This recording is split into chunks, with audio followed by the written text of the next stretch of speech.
Hello, and welcome to another episode of Wealthy Wednesdays.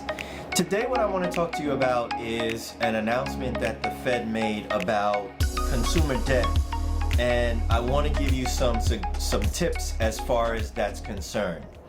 Number one, the New York Fed said that household debt has seen the largest increase in 20 years.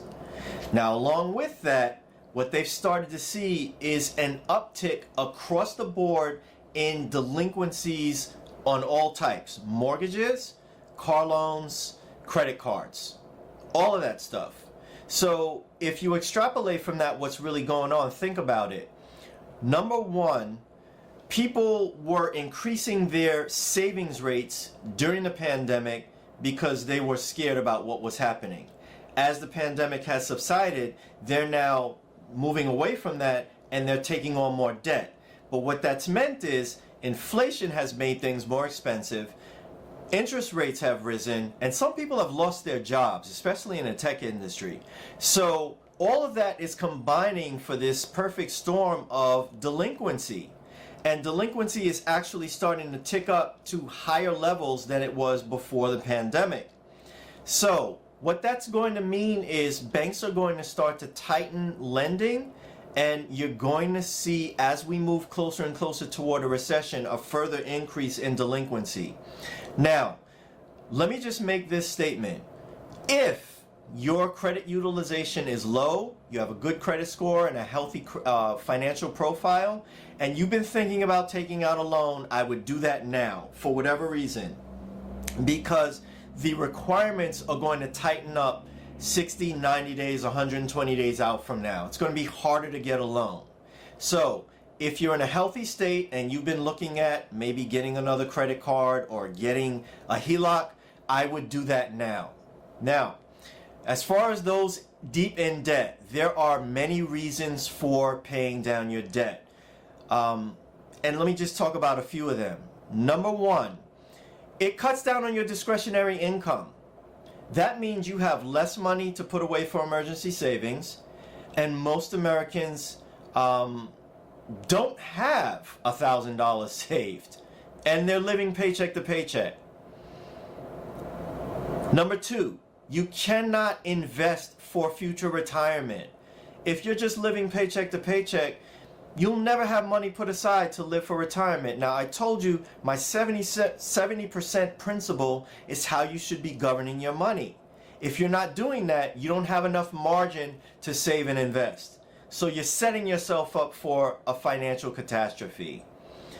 Number three, that means you have less money to even use just to enjoy life.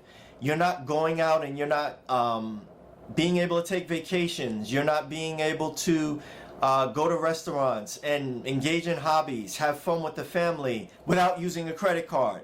I know there's people out there, a lot of you looking at this, using a credit card to do those things. Don't do those things. There are tips that I have for you right now that I want to share in order for you to get a handle on your finances, prepare for the recession that's coming, and get a plan together to pay down your debt. Number one, live on less than you earn. Nobody gets rich going into debt, putting their lifestyle on credit cards. You have to live on less than you earn. Number two, build up your cash reserves. If you do not have at least a $1,000 emergency fund, get on that right now. Not to stop there, but that's where you start. It'll be a good amount to have to catch most things that will happen to you, like a repair on the car or a minor household repair, that type of thing. It worked for me. I'm sure it'll work for you. Number three, I want you to put a plan together to pay down debt aggressively. I always recommend using the debt snowball. I've talked about it many times. Number four, I want you to get on a written plan for your money. Yes, that means getting on a budget. I take the budget as a smaller part of what I call an intentional spending plan, which is an overall blueprint for how you can move from financial instability to financial freedom. And number five, here's my last tip for you, and it's good news. I have given away an intentional spending plan on my website.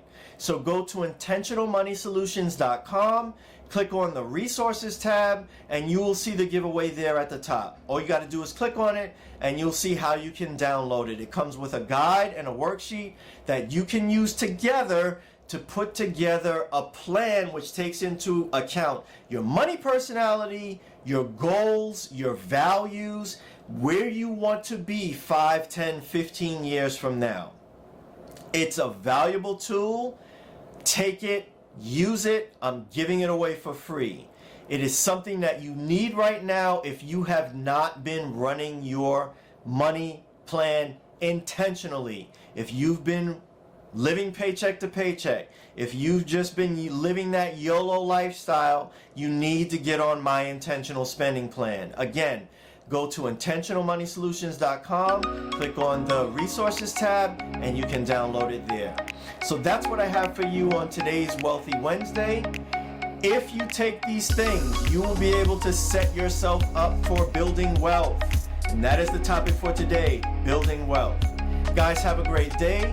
Have a great rest of your week, and I'll see you again on Friday.